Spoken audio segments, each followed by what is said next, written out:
Bonjour à tous et bienvenue pour la petite FAQ qu'on s'était promise il y a un petit moment déjà, la FAQ des 12 000, qui du coup devient la FAQ des 15 000 abonnés grâce au succès du dernier Flopbuster, et surtout la FAQ des 2 ans de la chaîne, parce qu'aujourd'hui ça fait pile jour pour jour 2 ans que Cinescope a été créé, donc merci à tous pour votre soutien depuis 2 ans.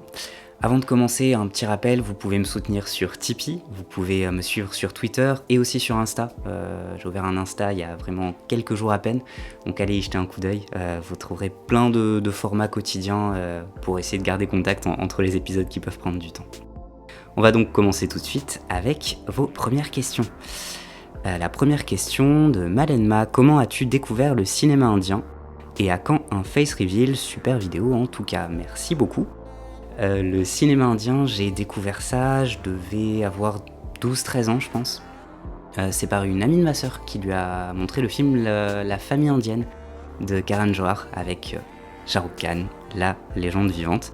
Et du coup ça m'a poussé vraiment à être plus curieux, d'abord à regarder tous les films avec Shah Rukh Khan, même si j'avais énormément d'a priori sur les comédies musicales, vraiment j'ai été happé tout de suite. Et ensuite j'ai vraiment un souvenir très précis d'avoir acheté Raincoat et Dilse au quartier indien à Paris. Et là j'ai découvert pour le coup un cinéma indien plus indépendant, beaucoup plus radical.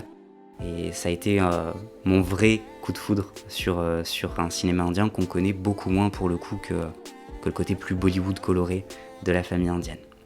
Et à quand un face reveal? Alors c'est pas prévu sur la chaîne pour l'instant.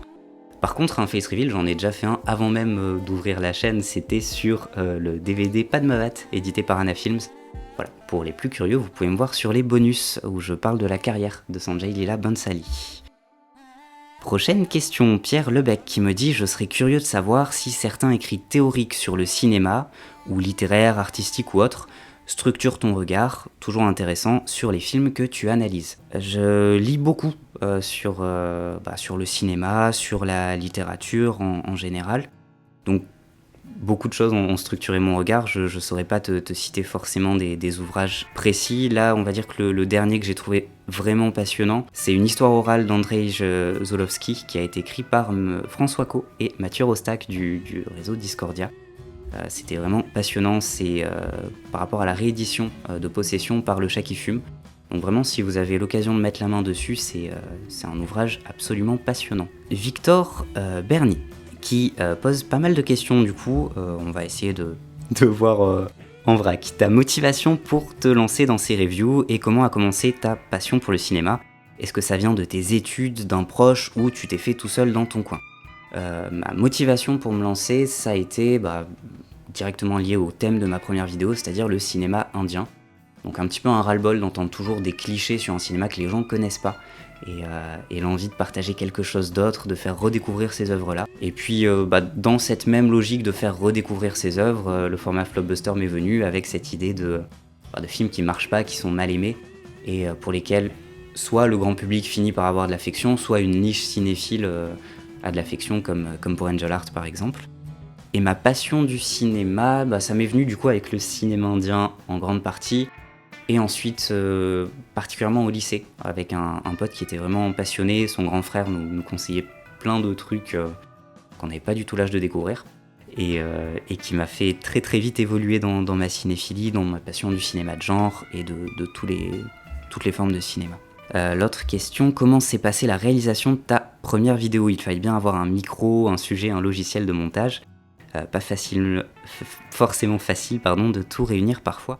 Je suis d'accord. Le micro, c'est ce qui a pris le plus de temps. C'est justement en fait quand j'ai eu l'occasion de travailler pour Anna Films sur le DVD de Padmavat que je me suis équipé et que j'ai pu lancer la vidéo, parce que le sujet en soi, parler de cinéma indien sur YouTube, ça faisait des mois, pour pas dire des années, que ça me trottait dans la tête.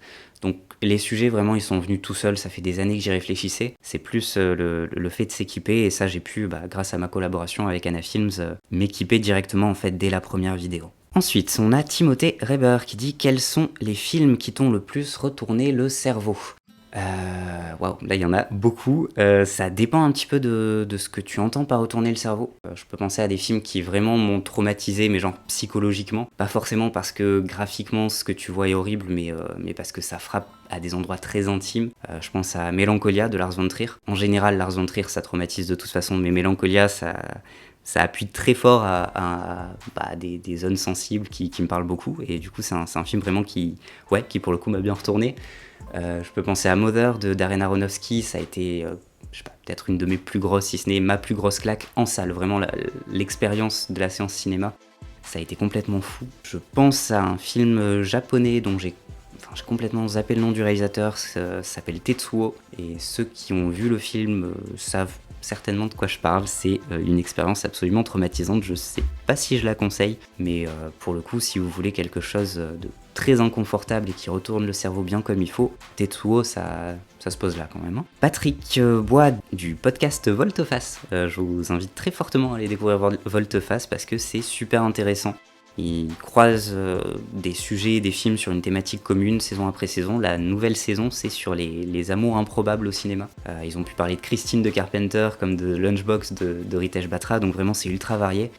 Foncez découvrir ce podcast, c'est super bien. Du coup, Patrick qui demande quelles sont tes sources d'infos préférées pour découvrir le cinéma indien et comment sélectionnes-tu les films parmi les centaines possibles? J'ai pas mal de sources d'infos, je suis différents critiques, que ce soit sur des sites, sur Twitter. Je pense à un réseau particulier qui réunit plein de critiques, ça s'appelle Film Companion. Ils ont un site, ils ont une chaîne YouTube, ils ont Twitter. Et ce qui est assez passionnant, c'est qu'ils ont, je sais pas, peut-être une dizaine de critiques qui sont spécialisés dans le cinéma indie, certains dans le cinéma plus régional. Chacun a sa spécificité en fait. En général, même si je peux être en désaccord avec eux, quand ils signalent qu'un film est à voir, que t'aimes ou pas, il y a un truc à voir dedans et ça vaut toujours le coup d'aller vérifier. Il y a Raja Sen aussi dans mes critiques préférées, il y en a pas mal, mais vraiment Film Companion, je trouve que pour se tenir à jour des sorties en festival, de ce que le cinéma régional en Inde fait, c'est très très bien et vraiment utile. Du coup voilà, je vais les sélectionner après au feeling aussi, parce que quand tu commences à connaître un producteur, c'est quand même des industries qui sont assez petites en termes de nombre de personnes qui bossent. Quand tu connais un scénariste, un producteur qui bosse bien, dont tu aimes le boulot, tu suis de près, tu vois qu'ils collaborent quasiment tous ensemble, c'est vraiment des mouvements d'artistes qui bossent ensemble. En gros, j'ai découvert Anurag Kashyap, j'ai vu tous ceux qui gravitaient autour d'Anurag Kashyap, et j'ai découvert plein de pépites comme ça, en m'ouvrant à ses collaborateurs et collaboratrices. The Plot Point, encore une fois, une super chaîne YouTube, elle parle vraiment en détail des scénarios, allez découvrir. The Plot Point qui me dit: crois-tu qu'il y a une différence fondamentale dans la manière de penser le cinéma à Hollywood et Bollywood? C'est une question qui est très large, à laquelle j'aurais pas de réponse absolue. Il y a quand même un point qui me vient tout de suite en tête, c'est la sincérité. Je trouve qu'à Hollywood, particulièrement depuis les années 2010, c'est la mode du cynisme, de l'ironie. Mais vraiment, on va jamais prendre son sujet complètement au sérieux par peur du ridicule, certainement. Mais je pense à des films que je trouve assez vains comme Deadpool, où ça arrête pas de te dire: t'as vu comment je joue avec les clichés, t'as vu comment c'est nul ce que je fais, mais au moins j'en suis conscient. Je pense pas que ça rende le film meilleur. Là où à Bollywood, on va avoir une vraie sincérité, c'est-à-dire que quand tu vois même dans le pur masala traditionnel, des scènes d'action ultra exagérées, c'est fait pour divertir le public familial, c'est-à-dire qu'ils ont conscience que c'est pas crédible, mais c'est pas grave, c'est vraiment sincère, ça se donne à fond. Et je pense vraiment qu'à Bollywood, il y a ça, il y a cette envie d'être complètement entier dans ce que tu fais, il y a très peu de cynisme dans la démarche des réalisateurs et des producteurs. C'est ce qui fait qu'ils n'ont pas peur d'embrasser plein de genres à la fois. Un film grand public qui va devenir une comédie, un drame, un blockbuster bourrin d'action, un brûlot politique, ça peut faire tout ça en fait. Là où à Hollywood, on va se cantonner à son propre genre et on va pas essayer de tenter des choses qui pourraient mal finir. On reste sur une formule safe. Il n'y a pas vraiment de formule à Bollywood. Ce qui fait que ça peut complètement se casser la gueule. Mais en tout cas, il y a des prises de risques qui sont intéressantes. Erwan qui demande: as-tu de nouvelles idées de séries ou as-tu encore moult idées d'épisodes en tête? Sinon, bravo pour tes superbes vidéos, continue comme ça, merci beaucoup. Des idées de séries, j'en ai plein. Alors j'ai plein d'épisodes de Cinescope en tête, j'ai une liste de potentiels flockbusters qui est assez immense, mais des formats des concepts de vidéos, j'en ai au moins 2, notamment un dont j'ai déjà parlé sur Twitter, qui serait d'analyser la filmographie complète et chronologique de certains cinéastes. C'est un format qui me tient beaucoup à cœur, mais qui prendrait énormément de temps. Je pense vraiment qu'on serait sur des émissions coupées en 2-3 parties et qui cumulées feraient au moins 1 heure, 1 heure et demie. Du coup, pour l'instant, j'ai pas le temps, mais le jour où j'aurai suffisamment de temps, je m'y mettrai. Camille Elani sur Twitter qui demande déjà ça va. Eh ben oui, ça va très bien Camille, j'espère que toi aussi. Depuis notre dernier échange, ça va bien. Musicalement, tu es aussi sur de la musique indienne? Oui, musicalement, je suis sur de la musique indienne, j'écoute beaucoup de musique indienne. Ça peut être de la bande son de film. Dans les dernières bandes son, il y a des choses très très variées et super intéressantes.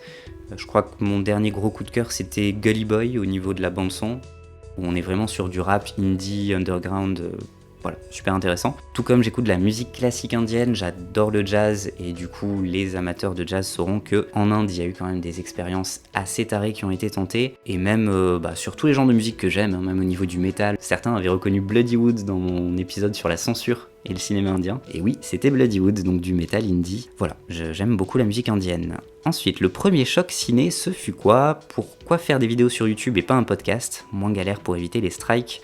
C'est quoi ta conso de films par jour, semaine ou mois?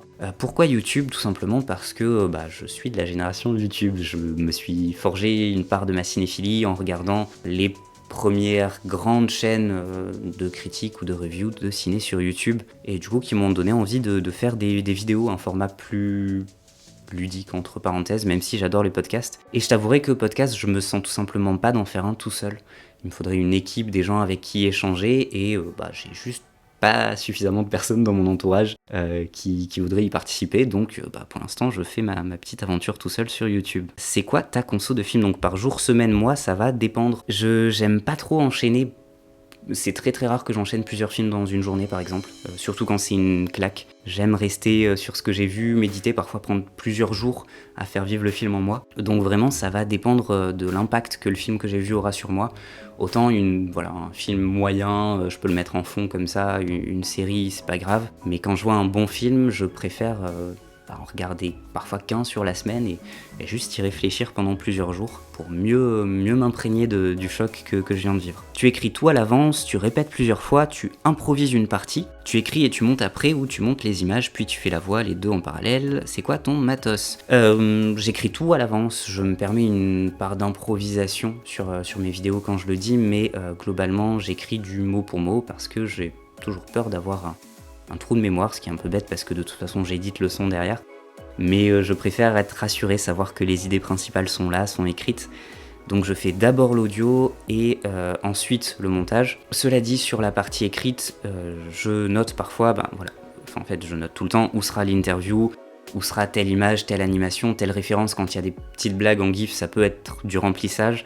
Mais la plupart du temps, j'essaie d'avoir de vraies références. Donc ça, c'est prévu au texte pour que j'oublie pas.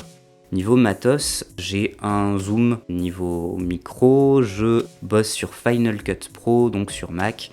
Et au niveau de l'audio, que ce soit pour la composition des pistes, comme l'audio de mes vidéos, je bosse sur Logic Pro. Et enfin, tu as dû apprendre des techniques particulières pour avoir un si bon résultat, sonore notamment. Et c'est quoi ta marque de miel pour une voix si sensuelle? Alors, pour les techniques de son, j'ai appris comme ça. J'ai fait des tests, j'ai vu ce qui marchait, ce qui marchait pas, et j'ai gardé ce qui me semblait être le plus approprié. D'ailleurs, ça s'entend sur les premières vidéos, il y a quelques vidéos où le son est pas top, et j'espère que ça s'est complètement corrigé depuis. Marque de miel, je préfère garder le secret, ça fait quand même toute la particularité de la chaîne, cette voix ASMR. Bollywood versus podcast, encore un podcast à aller découvrir, elles ont des choses super intéressantes à dire sur le cinéma indien. Quel serait ton ou tes, soyons fous, film inavouable, celui que tu aimes mais qu'il est difficile d'assumer publiquement? Oui, on est un peu mesquine. Et puisqu'on est dans le cinéma indien, on va rester là-dedans. Il y a un film extrêmement mauvais qui s'appelle Chandni Chowk to China avec Akshay Kumar. Pour faire gros résumé, c'est un Kung Fu Panda live action avec un Indien qui découvre qu'il est la réincarnation d'une légende chinoise de Kung Fu. C'est absolument de mauvais goût d'un bout à l'autre, c'est de l'humour débile, les scènes d'action sont immondes, il y a vraiment rien qui va, mais ce film me fait beaucoup rire, voilà.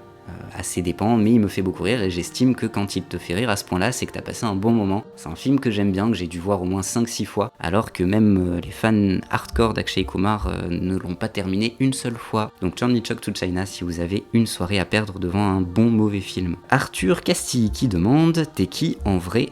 C'est une très bonne question. Voilà, je vais te laisser sur ce commentaire, à toi de te faire ton avis à travers les vidéos de qui je suis. Vincent Hirtz, est-ce que pour toi le cinéma français peut rivaliser ou rivalise face à Hollywood et ou Bollywood? Pour faire court, oui.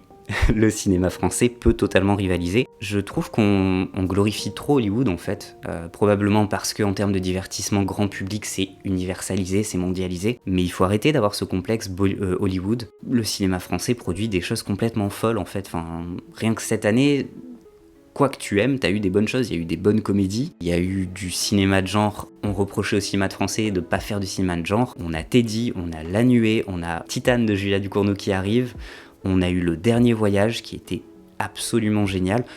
On a plein de films de genre, on a Médecin de nuit, il y a plein de choses à voir en ce moment. Donc allez au cinéma en fait. Gagarine, qui me revient en tête, dont on a parlé sur Insta. Vraiment, allez voir du cinéma français, on a des choses complètement tarées. Et je pense juste que si on passait plus de temps à découvrir nos pépites cachées qu'à critiquer, taper, vraiment on tire sur l'ambulance avec les comédies avec Cadmerade, mais si on passait plus de temps à chercher nos pépites qu'à critiquer évidemment les mauvais films grand public, on découvrirait qu'on a un super cinéma et qu'il faudrait arrêter de complexer Hollywood. Si tu t'arrêtes au grand public, que personnellement je retire pas grand chose de très intéressant, hein. Je crois qu'à peu près depuis Mad Max Fury Road, j'ai pas vu, Blade Runner 2049, dernier bon blockbuster en date que j'ai vu à Hollywood. Le reste, c'est quand même bien tiédasse, hein. Une dernière série de questions de Hérisson, un magnifique jeu de mots avec un magnifique hérisson en PP. Bravo pour la qualité de ton travail en général, que j'ai dévoré en intégralité. Merci beaucoup. Et merci de souvent partager tes analyses avec une touche subtile, intimiste et passionnée. Juste un petit point là-dessus, c'est un truc qui me semble super important en fait, de pas faire de l'analyse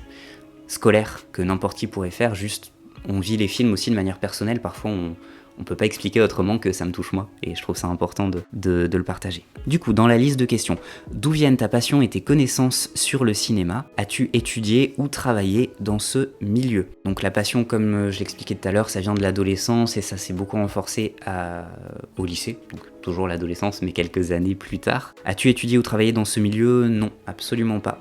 J'aimerais énormément, mais j'ai pas eu l'occasion pour l'instant de travailler dans l'audiovisuel. Et en termes d'études, à part une option cinéma italien pendant un semestre à la fac, j'ai vraiment rien étudié du tout de technique lié avec le monde du cinéma. J'aime beaucoup ton phrasé. Est-ce un élément que tu as travaillé en particulier pour faire ces vidéos? Alors, pour les vidéos, non. Je me suis pas entraîné, j'ai été surpris en fait d'avoir plein de commentaires sur ma prononciation, sur ma voix. C'est pas volontaire du tout. En revanche, j'ai participé notamment à beaucoup d'ateliers d'écriture, à des scènes slam, donc je me dis peut-être que involontairement, en tout cas indirectement, ça a agi sur mon phrasé et ça m'a donné une certaine façon de prononcer tout simplement mes phrases, de réciter mon texte. Mais c'est pas voulu, c'est instinctif et ça vient comme ça. Comment prépares-tu une vidéo? En général, j'hésite toujours avec plusieurs thèmes, donc c'est le temps d'être sûr de mon thème et il va falloir un déclic, soit un plan qui me marque vraiment dans un film et je me dis il faut absolument que je parle de celui-là maintenant, soit un feeling, un sentiment qui me vient et le film correspond à soit à une actualité, soit un sentiment que j'ai envie de partager avec les gens. En général, ça se prépare comme ça. Écris-tu un script? T'arrive-t-il d'improviser? Donc comme je le disais, j'écris absolument tout, même s'il y a des improvisations au milieu que je garde ou pas au montage, suivant ce que ça vaut. Mais sinon, je prépare absolument tout. Merci encore pour ton travail, que je ne manque pas de recommander autour de moi. Et ben écoute, merci beaucoup. D'ailleurs, c'est ce qui fait vivre la chaîne, donc continuez vraiment à commenter, à partager autour de vous. Vous pouvez liker cette vidéo, vous abonner. On se retrouve très très bientôt pour un Cinéscope dont j'ai quasiment terminé l'écriture et j'espère vraiment vous faire découvrir une petite merveille de cinéma indien. Voilà. On se dit à bientôt, merci infiniment pour ces 2 années et pour les 15 000 abonnés, c'est absolument incroyable. À bientôt sur la chaîne.